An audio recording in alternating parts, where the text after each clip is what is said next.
Hello pharma student, कैसे हैं आप सब? बढ़िया, मजे में। चलिए, जैसा आप लोग को पता है, हम लोग पढ़े हैं diploma in pharmacy second year का सब्जेक्ट फार्माकोलॉजी। और फार्माकोलॉजी हमने पिछले क्लास में चैप्टर नंबर 12 को स्टार्ट किया था, जिसका हमने 6 पार्ट कंप्लीट कर लिया है। आज के लेक्चर में दोस्तों ये इसका 7 पार्ट होने वाला है, 7वां लेक्चर आज का लेक्चर होने वाला है। और आज के लेक्चर में क्या हम पढ़ेंगे, पहले वो टॉपिक देख लीजिए। आज के लेक्चर में जो हमको पढ़ना है वो हमारा है एंटी अमीबिक एजेंट के बारे में, यानी ऐसी मेडिसिन जो अमीबा को किल करने के लिए, यानी अमीबा से होने वाली बीमारी को ठीक करवाने के लिए यूज किए जाते हैं। साथ ही पढ़ेंगे एंटी हेलमिंथिक ड्रग के बारे में। क्लियर, ये 2 कैटेगरी की मेडिसिन आज के लेक्चर में हम कंप्लीट करेंगे। बिना किसी देरी के दोस्तों चलिए चलते हैं अपने लेक्चर की तरफ और ये दोनों कैटेगरी की मेडिसिन को कंप्लीट करते हैं। पहला हमारा है एंटी अमीबिक एजेंट के बारे में। देखिए, एंटी अमीबिक एजेंट नाम से क्लियर हो रहा है ऐसे मेडिसिन, ऐसे ड्रग जो कि अमीबा के इन्फेक्शन को क्या ठीक करने के लिए यूज किए जाते हों।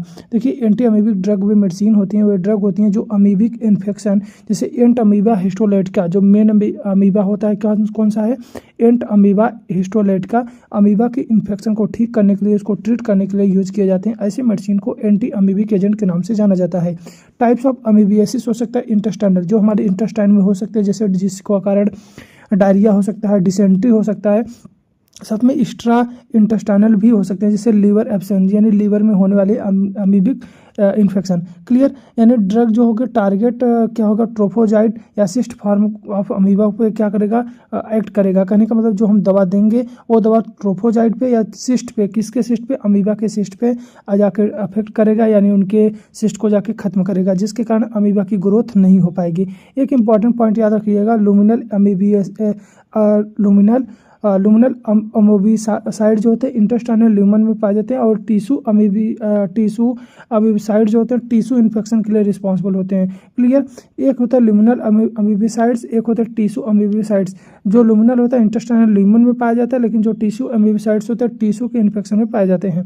क्लियर, आगे बात करेंगे दोस्तों इसके क्लासिफिकेशन की। क्लासिफिकेशन देखिए, पहला क्या, लुमिनल अमीबिसाइड्स, ये क्या होता है, इंटेस्टाइनल ल्यूमन अमीबा को किल करने के लिए यूज किए जाते हैं, यानी जो हमारे इंटेस्टाइन के ल्यूमन में जो अमीबा पाया जाता है उसको किल करने के लिए लुमिनल अमीबिसाइड्स का इस्तेमाल किया जाता है। इस एग्जांपल की बात करें तो इसमें आता है आइडोकिनोलॉल, साथ में आता है पैरामोमाइसिन, साथ में होता है डिलोजेनाइड फ्यूरेट, और यूज किया जाएगा एसिम्प्टोमेटिक कैरियर्स के रूप में या माइल्ड इंटेस्टाइनल इन्फेक्शन के लिए, जो हमारे इंटेस्टाइन में इन्फेक्शन होते हैं किसके कारण, अमीबा के कारण। तो उस अमीबा को किल करने के लिए, उस अमीबा को इन्फेक्शन को ठीक करने के लिए इसका इस्तेमाल किया जाएगा। आगे बात करेंगे, टिश्यू अमीबिसाइड्स होते हैं, नाम से क्लियर रहा टिश्यू, तो ये यूज कहाँ किया जाएगा, टिश्यू के लिए, यानी एक्स्ट्रा इंटेस्टाइनल अमीबा, यानी कहने का मतलब है हमारे इंटेस्टाइन को छोड़कर जो एक्स्ट्रा पार्ट है उसमें यूज किया जाएगा, जैसे लीवर एंड लंग्स में। एग्जाम्पल की बात करें तो इसमें आता है मेट्रोनिडाजोल, मोस्ट कॉमन यूज किया जाने वाला एंटी अमीबिक ड्रग मेट्रोनिडाजोल। हम जानते हैं एक एंटीबायोटिक्स भी है। क्लियर, आगे है जो टिनिडाजोल हो सकता है और निडाजोल भी इस्तेमाल किया जाता है टिश्यू अमीबिसाइड्स के रूप में। मैकेनिज्म की बात करें तो इसके प्रोड्यूस फ्री रेडिकल्स को प्रोड्यूस करता है, जिसके कारण डीएनए डैमेज हो जाते हैं, किसके, अमीबा के। और जो डीएनए जब डैमेज हो जाएंगे अमीबा के, तो उसके ट्रोफोजाइट क्या हो जाएंगे, डेथ हो जाएंगे। ट्रोफोजाइट क्या होता है, उसके जो लार्वा स्टेज होते हैं अमीबा के, उसको हम ट्रोफोजाइट या सिस्ट बोलते हैं। क्लियर, आगे बात करेंगे मिक्स्ड या कॉम्बिनेशन थेरेपी, यानी इन दोनों को मिक्स करके दिया जाता है, यानी लुमिनल को और टिश्यू ड्रग कंबाइन करके दिया जाता है। सीवियर इन्फेक्शन, जब अमीबा की सीवियर इन्फेक्शन होती है तब इनको कंबाइन करके दिया जाता है। एग्जाम्पल के लिए बात करेंगे तो मेट्रोनिडाजोल आइडोकिनोलोल को एक साथ मिलाकर दिया जाता है कभी कभी, जब इसकी इन्फेक्शन की जब क्या हो, सीवियरिटी हो। मैकेनिज्म ऑफ एक्शन की बात करें दोस्तों, मेट्रोनिडाजोल या निट्रोइमिडाजोल जो होते हैं reduce by parasite ferredoxin form free radical से क्या बनाते हैं, फ्री रेडिकल्स बना लेते हैं। फ्री रेडिकल्स क्या करेंगे, डीएनए स्ट्रैंड को ब्रेक कर देंगे, यानी डीएनए को डैमेज कर देंगे, और ट्रोफोजाइट की डेथ हो जाएगी। जो उसके स्टार्टिंग फेज होते हैं अमीबा के, यानी जो लार्वल फेज होते हैं वो क्या हो जाएंगे, डेथ हो जाएंगे। इफेक्ट क्या देखने को मिलेगा, बैक्टीरियोसाइडल, यानी उसकी किल हो जा रही है बैक्टीरिया की, या अमीबोसाइडल, या कहने मतलब अमीबा क्या हो जा रहा है, किल हो जा रहा है। अगला जो इसमें है लुमिनल एजेंट के रूप में यूज किया जाएगा, जैसे मैकेनिज्म नॉट फुली अंडरस्टैंड, इसकी जो मैकेनिज्म होती है पूरी तरह से अभी अंडरस्टैंड नहीं है। इनहिबिट अमीबिक प्रोटीन सिंथेसिस, ये क्या करते हैं, प्रोटीन सिंथेसिस को इनहिबिट कर देता है, जिसके कारण इंटेस्टाइनल ल्यूमन में क्या होता है, प्रोटीन सिंथेसिस का इनहिबिशन हो जाता है अमीबा में। अमीबा में जब प्रोटीन सिंथेसिस नहीं हो पाएगा तो उसके कारण किल हो जाएगा क्या, सिस्ट या ट्रोफोजाइट ल्यूमन।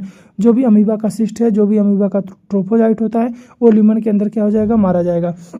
आगे बात करेंगे दोस्तों फार्माकोकाइनेटिक्स के बारे में। तो मेट्रोनिडाजोल क्या होता है, ओरली दिया जाता है या इंट्रावेनस दिया जाएगा, वाइडली डिस्ट्रीब्यूट होता है बॉडी में, क्रॉस कर सकता है ब्लड ब्रेन बैरियर सेल को और ट्रीट करेगा सेंट्रल नर्वस सिस्टम इन्फेक्शन को। हिपैटिक मेटाबॉलिज्म में होगा, यानी क्या है पेनक्रियाज में इसका मेटाबॉलिज्म होता है और किडनी के माध्यम से इसका एक्सक्रेशन होता है। आगे बात करेंगे टिनिडाजोल जो होता है ऑर्निडाजोल, जो लॉन्गर सेल्फ लाइफ रखता है, कन्वीनियंट डोजिंग, यानी इसको बार बार लेने की जरूरत नहीं होती। क्यों? क्योंकि इसकी सेल्फ लाइफ क्या होती है, लंबी होती है, यानी लंबे समय तक एक बार आप ले लेंगे, लंबे समय तक इसको बार बार लेने की जरूरत नहीं होगी, ये अपना काम करता रहेगा। आगे बात करेंगे लुमिनल एजेंट, तो पुअर सिस्टमैटिक ऑब्जॉर्प्शन होता है, इसका सिस्टमैटिक ऑब्जॉर्प्शन क्या हो जाता है, पुअर हो जाता है, यानी पूरी तरह से बॉडी में ऑब्जॉर्व नहीं हो पाता है। एक्ट इन इंटेस्टाइनल ल्यूमन, और इंटेस्टाइनल ल्यूमन में काम करता है। इंडिकेशन की बात करें, इसको किस किस बीमारी में दे सकते हैं, एक्यूट इंटेस्टाइनल अमीबियासिस जिसे डिसेंट्री हो गया, इसमें मेट्रोनिडाजोल दिया जाता है। अमीबिक लीवर एब्सेंस में दिया जाएगा मेट्रोनिडाजोल प्लस माइनस लुमिनल एजेंट के साथ इसको दिया जाता है। एसिम्प्टोमेटिक सिस्ट कैरियर के रूप में दिया जाता है लुमिनल एजेंट को, और जियार्डियासिस में दिया जाता है। सम नाइट्रो इमिडाजोल इफेक्टिव होते हैं, यानी जियार्डियासिस जो ओल्ड एज में बूढ़े को, यानी जो ओल्ड एज के पेशेंट होते हैं उनमें होता है ज़्यादातर। सीवियर मिक्स्ड इन्फेक्शन में कॉम्बिनेशन थेरेपी दी जाती है, जैसा हमने ऊपर देख लिया है। डोजेज की बात करें दोस्तों, मेट्रोनिडाजोल जो होता है 750 mg ओरली दिया जाता है, दिन में 3 बार दे सकते हैं, और 5 से लेकर 10 दिन तक दिया जाता है। टिनिडाजोल जो होता है 2 ग्राम ओरली दिया जाता है, सिंगल डोज इसका दिया जाता है। आगे बात करेंगे ओर्निडाजोल 1.5 ग्राम दिया जाए, ओरली सिंगल डोज दिया जाता है दिन में। इडोक्विनोलोल जो होता है 650 mg ओरली दिया जाएगा, दिन में 3 बार दिया जाएगा पर डे, और लगभग इसको 20 दिन तक दिया जाता है। और पैरामोमाइक्सिन जो होता है 25 से लेकर 35 mg पर केजी पर डे दिया जाता है, ओरली दिन में दिया जाता है 3 बार, और इसको 7 दिन तक इस डोज को देते हैं। एडवर्स इफेक्ट की बात करें इसके, तो मेट्रोनिडाजोल और टिनिडाजोल नोजिया कॉज करा सकते हैं, मेटालिक टेस्ट हो सकता है, जीआई अपसेट हो सकते हैं, हेडेक हो सकता है, रेयरली न्यूरोटॉक्सिसिटी क्रिएट कर सकते हैं। लुमिनल एजेंट जो होते हैं माइल्ड डायरिया, एब्डोमिनल क्रैम्प्स उत्पन्न कर सकते हैं, यानी हमारे जो आंत होगी, आंतों में क्या हो जाएंगे, क्रैम्प्स बनने लगेंगे। इडोक्विनोजोल जो होता है रेयर ऑप्टिक न्यूराइटिक्स, यानी हाई डोज लॉन्ग टर्म लेने पर हमारे जो ऑप्टिक जो नर्व होंगे उनको डैमेज कर सकता है। आगे बात करेंगे कंट्राइंडिकेशन, यानी किन परिस्थितियों में इन दवा को नहीं देना है। देखिए हाइपर सेंसिटिविटी टू ड्रग होगा तो नहीं देंगे, प्रेगनेंसी के टाइम पे होंगे तो नहीं देंगे, सीवियर लीवर डिजीज होगा तो नहीं देंगे, प्री एग्जिस्टिंग न्यूरोपैथी, अगर पहले से उसी किसी को न्यूरोपैथी की पहले से प्रॉब्लम है तो उसमें क्या बचाव रखेंगे, कॉशन रखेंगे, यानी उस कंडीशन पे भी इन दवा को नहीं दिया जाएगा। आगे बात करेंगे दोस्तों, इसमें जो अगला कैटेगरी की मेडिसिन है जिसको हम एंटी हेलमिंथिक ड्रग के नाम से जानते हैं। देखिए एंटी हेलमिंथिक वे ड्रग होती हैं जो हेलमिंथिक इन्फेक्शन यानी वार्म जो कीड़े होते हैं उनको ट्रीट करने के लिए यूज किए जाते हैं। ऐसे मेडिसिन को हम एंटी हेलमिंथिक ड्रग के नाम से जानते हैं।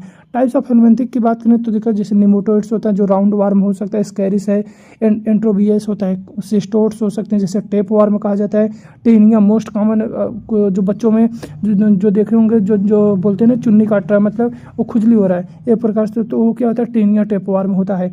आगे बात करेंगे ट्रिमेट्स होते हैं जिससे फ्लूक्स हो सकते हैं।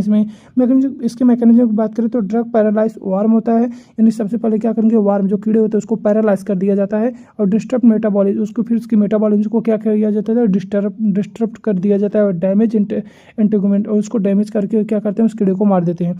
एक इंपॉर्टेंट पॉइंट है, देखिए सिलेक्टिव टॉक्सिसिटी लेना बहुत जरूरी है, क्योंकि ड्रग जो टारगेट वन स्पेसिफिक पाथवे जो फॉलो करता है और मिनिमल ह्यूमन इफेक्ट देता है, यानी कहने का मतलब है जो हमारे बॉडी में जैसे जो कीड़े होते हैं ये भी क्या होते हैं यूकैरियोटिक होते हैं, हम भी क्या होते हैं यूकैरियोटिक होते हैं। तो इसमें सिलेक्टिव टॉक्सिसिटी लेने का बहुत ज़रूरत पड़ता है, क्योंकि हमारे नहीं तो हमारी बॉडी में भी क्या वो चीज़ें प्रॉब्लम हो जाएंगी। यानी मिनिमल ह्यूमन इफेक्ट के लिए हम क्या करेंगे उस जो ड्रग की जो क्वांटिटी है उसको क्या करेंगे उसको सेलेक्ट करके देंगे, जिससे क्या करें सिर्फ जाके स्पेसिफिक पाथवे को फॉलो करके वो ड्रग जो हमारा टेपवर्म है उसको क्या जाके किल करें। क्लियर। आगे बात करेंगे देखिए इसके क्लासिफिकेशन के, तो इसमें आता है बेंजीमिडाजोल्स आते हैं। जो एग्जाम्पल की बात करें तो एल्बेंडाजोल मोस्ट कॉमन यूज किया जाने वाला है एल्बेंडाजोल, आप सबको नाम पता होगा। जिसमें अगला क्या है मेबेंडाजोल, उसके बाद क्या है टीबेंडाजोल। देखिए मैकेनिज्म की बात करें तो इनहिबिट कर देगा ट्यूबुलिन पॉलीमराइजेशन को, इम्पेयर्ड ग्लूकोज अपटेक को, जिसके कारण ग्लूकोज का अपटेक कम हो जाएगा और एनर्जी डिप्लीकेशन हो जाएगा, और जो वार्म हो जाएंगे जो कीड़े होंगे वो क्या हो जाएंगे डेथ हो जाएंगे।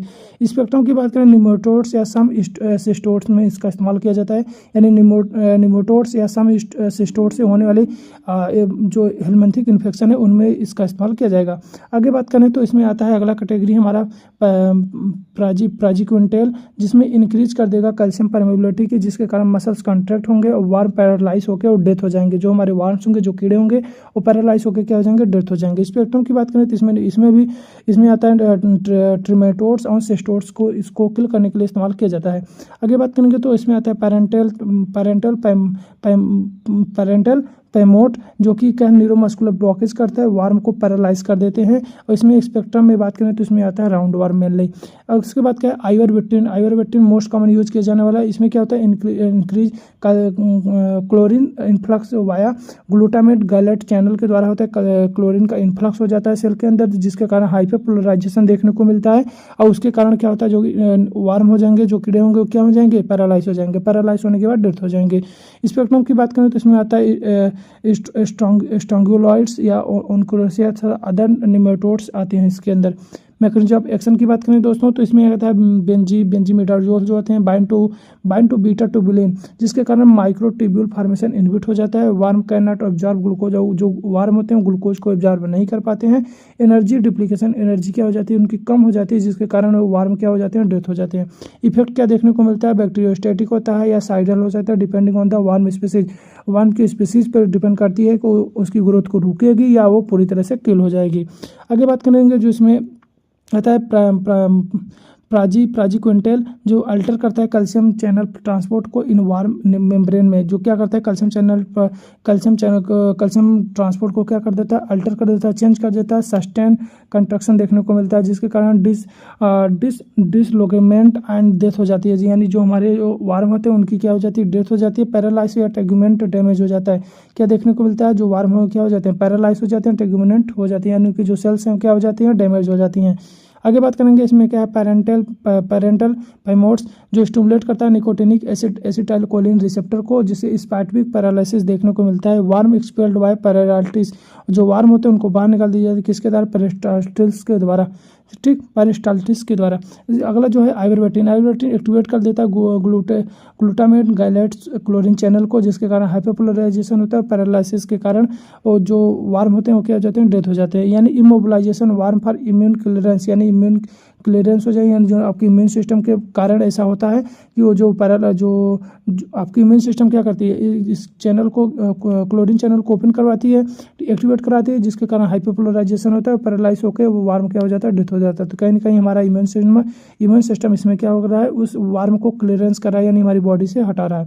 आगे बात करेंगे दोस्तों इसमें फार्माकोकाइनेटिक्स के बारे में। तो फार्माकोकाइनेटिक्स देखिएगा, जो बेंजीमिडाजोल्स होते हैं ओरल होता है और ओरल लिया जाता है और पुअर एब्जॉर्प्शन, इसको पुअर एब्जॉर्प्शन देखने को मिलता है एक्सेप्ट एल्बेंडाजोल।